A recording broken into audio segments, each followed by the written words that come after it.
really doesn't bother me because my dad was my first hater. So if I can take it from him, I can take it from anybody. His dad's been with him every step of the way, and has the motivation. His motivating strategy is, man, you stink.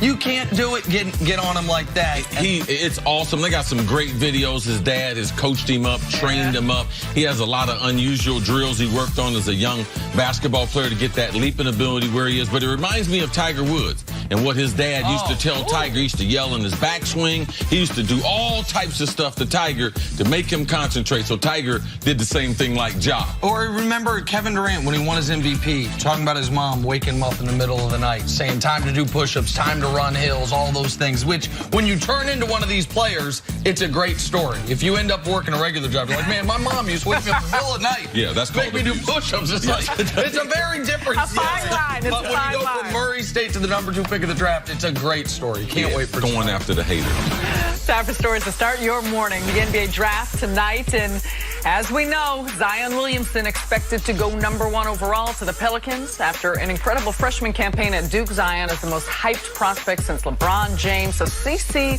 will he live up to the hype? I believe that he will. I believe the supporting cast that he had, the trade in Anthony Davis, gave him some legitimate NBA players. Drew Holiday is a great two-way guard, also a great leader on and off the court there in New Orleans. But the coach and the general manager, that right there will make sure that he reaches his full potential. I do believe it, Nick. I believe it as well. And speaking of the coach and GM, keep an eye on just maybe if they're still shopping that #4 pick. I wonder if David Griffin, for a team that needs spacing and shooting now, might call up his old team, the Cleveland Cavaliers, and see if they'd be interested in getting off Kevin Love. He can be a stretch 5, space the court. Yeah, I was trying to do the LeVar Ball thing. I was wishing Zion went to New York, but I knew he was going to end up in New Orleans because I knew him and Lonzo was going to be together on the fast break.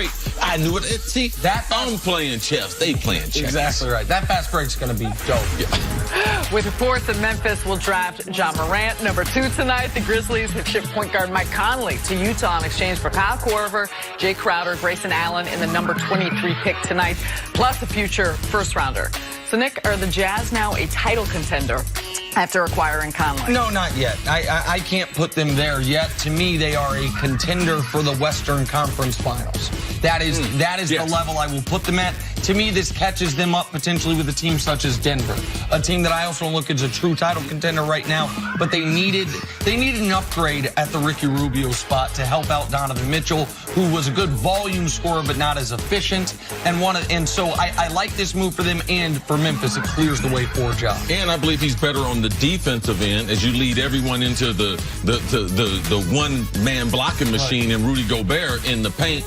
Donovan Mitchell gets a lot of help. I don't see them as a title contender, but next year, could they be Portland, where they made it to the Western Conference Finals? Yes, they got a lot better. I believe that the fans in Utah are really going to enjoy Mike Conley, former Buckeye. And by the way, I would guess Kyle Korver is not going to play for Memphis this year, more likely to play for the Lakers. Yeah, him, J.R. Smith, the old crew. Everyone but Richard Jefferson. He can't come back. I saw him this offseason, man. He ain't doing nothing but eating and drinking. That's the truth. Staying in the NBA, Bucks forward Chris Middleton will officially be a free agent after declining his $13 million option. Middleton is expected to demand a max contract. Nick, do you think he ends up, though, back with the Bucks? I think he should. I think he will. The Bucks won 60 games. They were up 2-0 on the eventual champs. I think they could have, if they would have made the NBA Finals, beaten the Golden State Warriors. You got to run that back. You're not going to be able to bring back everyone, but Chris Middleton, Malcolm Brogdon. Though one unrestricted, one restricted, I think you've got to bring both those guys back. I understand it gets expensive. Now you're talking about paying the tax because you've got Giannis making so much money. You deal with that, though, with the ability to compete for a championship immediately. If they bring everyone back, to me, they are the clear-cut favorites out east if Kawhi leaves Toronto. Yeah, especially. And that's what happened to Middleton.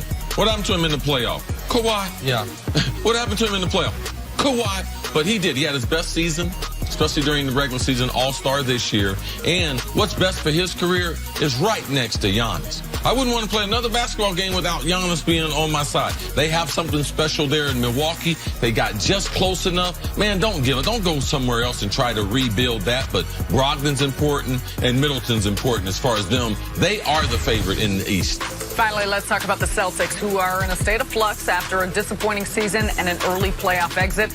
Chemistry issues and locker room strife seem to hamper Boston throughout the year, and that can reportedly be traced back to Gordon Hayward. Reports are saying that Brad Stevens force-feeding his former Butler star, who was coming off of that serious leg injury, bothered many of the Celtics players. So, Nick, who is most to blame for the Celtics situation? I don't want to not answer your question, but can I defer on that just for a moment? Because this is something you talked about during the year, that when you have that, and this is where the experience of having been in the locker room is so valuable. So I want to defer to you on this before we get into the blame part of it, which is guys know who's winning in practice.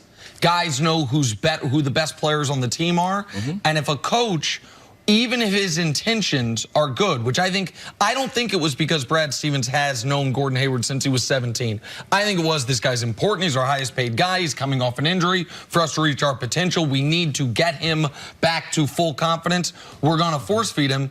But guys, you talked about during the year, guys in the locker room aren't hearing that, thinking that, seeing that. They're just saying, I'm busting his head in practice. You're calling plays for him, and that can cause strife throughout a season. And a lot of times the coaching staff, they become a double standard. Because you see, a lot of the players, man, they're smart.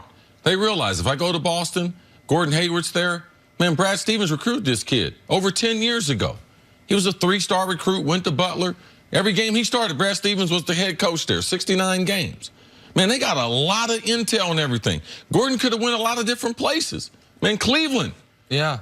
He was signed up to go to Cleveland free agency before, and then LeBron came in and took the spot for him. Yep. Right. So now he ends up with the guy who recruited him. And if I'm in that locker room, you start hearing things like, oh, man, he's getting a special treatment. Oh, man.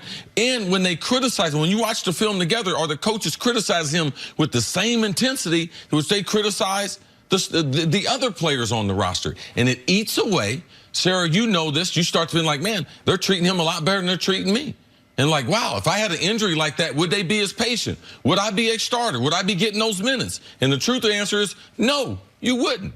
And as coaches, it's hard to remove the past experiences you have with people. And if you're not going to give up on a guy that you have history with, you're not going to give up on a player you have history with, and the guys see through it. So I'm not surprised at all that this was going on in Boston with some of the other things they had going on in the locker room, because there were points this year in the season where Gordon Hayward looked almost unplayable. I mean, he's just a shell of himself athletically. Now, at the end of the season, he did look a lot better. But with the players who are trying to get paid and trying to win a championship, Gordon Hayward's inability to be himself was getting in the way of both of those things. Well, but that's where I struggle with this, because you could see the side of the players, those in the locker room, that feel like, to your point, I've been busting this guy in practice. I should be getting this playing time. I should be getting those touches, those looks. However, so much of what the NBA is now is preparing for the postseason. And this was a team that was expecting to compete for the Eastern Conference title, to get to the finals. And so we saw flashes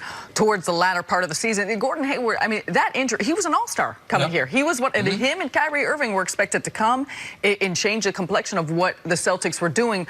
So that's where I think, at what point do you need to continue to give this guy opportunities when maybe he's not at his best, to get him ready for the latter part of the season? You understand why they would do it, but this is where, in any business environment, any team environment, the worst thing you can have is misaligned incentives.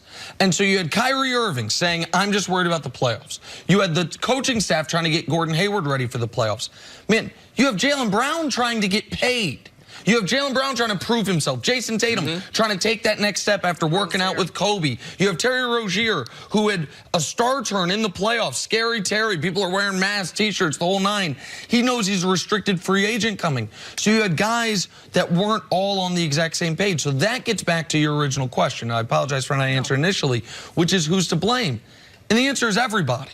Kyrie, yes, if Kyrie just does what they thought he was going to do, which is be a Celtic for multiple contracts, then they trade for Anthony Davis, they did a lot of other things.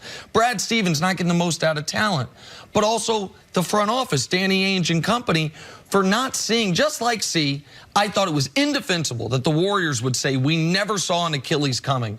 When you saw it coming the day after the injury and the day after the calf strain and the day of the Achilles injury, how can the Celtics front office not have seen coming what some of us on TV did before the year, which was, hold on now. It's not as simple as we add 2 All-Stars and we get that production. There's the human element. There's only so many minutes in a game and so many touches, so many shots.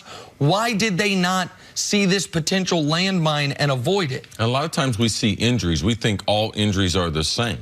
And no compound fracture, no dislocation, no ACL being torn, no Achilles. None of these things are the same. But as we view sports and stuff, we just think so. Adrian Peterson told us that when he shattered his knee. And he was back playing in 6 months. No one can do that. And I'm going to tell you who you can blame for this. And it's a blame. It's not his fault. But Paul George. It's Paul George's fault. He had an unbelievable, gruesome injury. Exactly what Gordon Hayward had, but it's not the same thing because they're not the same player. They're not the same athlete. They don't have the same mentality. Paul George being MVP candidate almost 3/4 of the season, back to what the level that we saw him and even better.